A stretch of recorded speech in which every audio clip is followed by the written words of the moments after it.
অনেক দিন আগে এক বনে দুই বাঘ বাস করত। একজনের নাম মুসা আর একজনের নাম ভুসা। কিন্তু ভুসা অনেক লোভী, সব সময় ও তার বন্ধু মুসাকে ঠকাতো। বন্ধু, আমার অনেক খিদে পেয়েছে। তোমার কাছে কি কোনো খাবার আছে?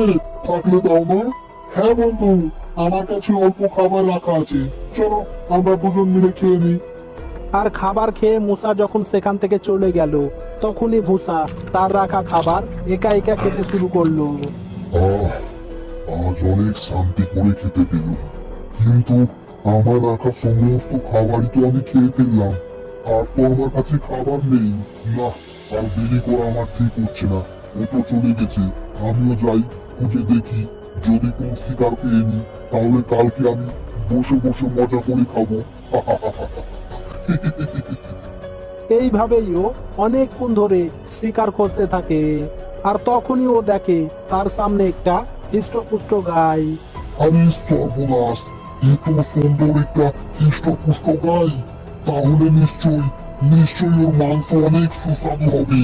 এইরকম সুস্বাদু মাংস খেতে পেলে তো আমিও অনেক হৃষ্টপুষ্ট আর সুন্দর হয়ে যাব।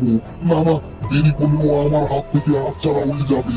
তাড়াতাড়ি যাই, পিছন দিয়ে গিয়ে ওর উপরে হামলা করে দিই। আমাকে খেও না, দাদা দয়া করে আমাকে ছেড়ে দাও, আমাকে মেরো না। এরপর ও গাইটাকে ধরে একটা রসার সঙ্গে বেঁধে রাখে। আজকে তো আমার মোটেও খিদে নেই। কিছুক্ষণ আগেই তো আমি পেট ভরে খেয়ে নিলাম। একে কি করে খাবো? এক কাজ করি, ওকে না মেরে ওর মাংস না খেয়ে আমি এইভাবেই ওকে বেঁধে রেখে প্রতিদিনই ওর দুধ খাবো। এই বলে তো মাংসর অভাব হবে না।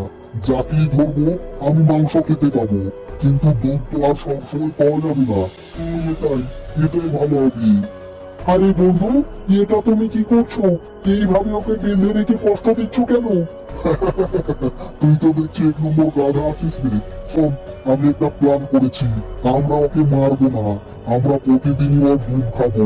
আর বনের অন্য কোনো প্রাণী শিকার করে নিয়ে এসে তার মাংস খাবো। তাহলে একবার ভেবে দেখ, মাংসর সঙ্গে যদি দুধ খেতে পারি, তাহলে আমাদের শক্তি অনেক গুণ বেড়ে যাবে। আর যখন এই দুধ দেওয়া বন্ধ করে দেবে, যখন আর দুধ দেবে না, তখন আমরা ওকে মেরে ওর মাংস খেয়ে নেবো। কি বলিস? না না বন্ধু, এটা আমাদের ঠিক হবে না। ওকে দেখে মনে হচ্ছে ঘরে ওর ছোট ছোট বাচ্চা রয়েছে। ওর দুধ আমরা খেয়ে নিলে ওর বাচ্চারা কি খাবে? আর ওকে মেরে যদি আমরা ওর মাংস খেয়ে নিই, তাহলে বাচ্চাগুলো তো সব অনাথ হয়ে যাবে। আর অনাথ হয়ে এই পৃথিবীতে বেঁচে থাকা যে কত কষ্টের, সেটা আমি জানি। কারণ এই পৃথিবীতে যার মা নেই তার কিছুই নেই। তাই আমি ওকে ছেড়ে দিচ্ছি। আমরা অন্য কোনো শিকার খুঁজে নেব বন্ধু। এই বলে মুসা বাঘ গাইটাকে ছেড়ে দেয়। আবে, ইয়েটা তুই কি করলি? ওকে ছেড়ে দিলি? পাগল হয়ে গেলি নাকি? এই বলে ও গাইটাকে ধরার জন্য তার পিছনে দৌড়াতে থাকে। এই দেখে মুসা বাঘও তাকে থামানোর জন্য তার পিছনে দৌড় দেয়। এইভাবে দৌড়াতে দৌড়াতে গাই একটা গর্তের মধ্যে পড়ে যায়। দেখ, ওর জন্য এত হাতছাড়া হয়ে গেল। ছি! দেখো বন্ধু, ও গর্তের মধ্যে পড়ে গেছে। চলো আমরা ওকে উদ্ধার করি, নইলে ও গর্তের মধ্যে পড়ে থেকে মারা যাবে। চলো চলো। না না, পাগল নাকি? আমি ওই গর্তের কাছে যাবো না। গর্তের কাছে গিয়ে ওকে বাঁচার চক্করে যদি আমি নিজে গর্তে পড়ে যাই, না না, আমি যেতে পারবো না। চুপ কর, কিছুক্ষণ আগে তো তুই ওর দুধ খাবার কথা বলছিলি, আর এখন এমন করছিস কেন? চল, ওকে আগে বাঁচা। না না, আমার শখ মিটে গেছে। আমি আর দুধ খাবো না, আমি চললাম। এই বলে ও সেখান থেকে চলে যায়। আর মশা বাঘ সেখানে দাঁড়িয়ে থেকে চিন্তা করতে থাকে। এইভাবেই অনেকক্ষণ চিন্তা করার পর ও গর্তের মধ্যে ঝাঁপ দেয়। আমাকে মেরো না, দয়া করে আমাকে ছেড়ে দাও। দেখো, তুমি আমাকে দেখে ভয় পেও না। আমি তোমাকে মারতে আসিনি, আমি তোমাকে বাঁচাতে এসেছি। আর তখনই ও একটা আওয়াজ শুনতে পায়। বাঁচাও, বাঁচাও, কেউ তো আমাকে দয়া করো, বাঁচাও। আরে, কি ব্যাপার? এই আওয়াজ কোথা থেকে আসছে? মনে হচ্ছে এই বোতল থেকেই আসছে। যাই, বোতলের মুখটা খুলে দেখি তো। এই ভেবে মুসা বাঘ বোতলের মুখটা খুলে দেই, আর সঙ্গে সঙ্গে বোতল থেকে একটা অনেক সুন্দর পরি বেরিয়ে আসে। ধন্যবাদ আমাকে আজাদ করার জন্য, তোমাকে অনেক অনেক ধন্যবাদ। আমি একজন পড়ি, আমাকে এক দুষ্টু ভয়ঙ্কর জাদুঘর অনেক বছর ধরে এই বোতলের মধ্যে বন্দি করে রেখেছিল।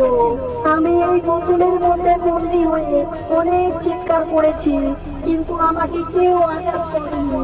আজ তুমি এসে আমাকে আজাদ করলে, তোমার এই উপকারের ঋণ আমি কোনোদিনও ভুলবো না। এই বলে পরি তার জাদুর শক্তি দিয়ে গাইটাকে একটা জাদুই গাই বানিয়ে দেই। যাও, আজ থেকে এই গাইটা একটা জাদুই গাই হয়ে গেল। এই গাইটা প্রতিদিন তোমাকে অনেকগুলো করে দুধ খেতে দেবে, আর প্রতিদিন একটা করে হিরেও দেবে। যাও, তুমি ওর ভালোভাবে দেখাশোনা করবে, ওকে নিয়ে যাও। এই বলে পরি সেখান থেকে অদৃশ্য হয়ে যায়। এরপর মুসা বাঘ গাইটাকে নিয়ে এসে তার ভালোভাবে দেখাশোনা করতে শুরু করে। আরে বন্ধু, তুমি ফিরে এসেছো আর গাড়িটাকেও নিয়ে এসেছো। যাগা, ভালোই করেছো। এবার বসে বসে দুধ খাওয়া যাবে। না, খবরদার, তুই আমার গাইকে হাত লাগাবি না। তুই ওকে মরার জন্য ফেলে রেখে পালিয়ে এসেছিলি, তাই ওর প্রতি তোর কোনো অধিকার নেই। তুই খবরদার খবরদার ওকে হাত লাগাবি না বলে দিচ্ছি। কিন্তু তবুও ভোসা বাঘ চুপি চুপি মুসাকে ফাঁকি দিয়ে গায়ের দুধ খেয়ে নিত। কিন্তু গায়ে যে প্রতিদিনই একটা করে হিরে দিত এই কথা কিন্তু ভোসা জানতো না। আর একদিন মুসাকে গায়ের কাছ থেকে হিরে নিতে ভোসা বাঘ দেখে নেই। আরে বাপরে, কি ব্যাপার? ওর পেট থেকে হিরে বের হচ্ছে? এই কথা তো আমি জানতাম না। মনে হচ্ছে ও অনেকদিন ধরে হিরে দিচ্ছে, আর সমস্ত হিরে মশা নিয়ে রাখছে। না না, আমি কালকে ওর কাছে যাব, আর ওর আগেই আমি ওর কাছ থেকে হিরে চেয়ে নেব। এই গাই, শোন, আমি তোর সমস্ত ঘটনা জেনে নিয়েছি। তোর পেটের মধ্যে তুই অনেক হিরে লুকিয়ে রেখেছিস, তাই না? তাহলে আর দেরি করছিস কেন? আমি যখন বুঝতে পেরেই নিয়েছি, তখন তুই আমাকে দে, সমস্ত হিরে আমাকে দে দে।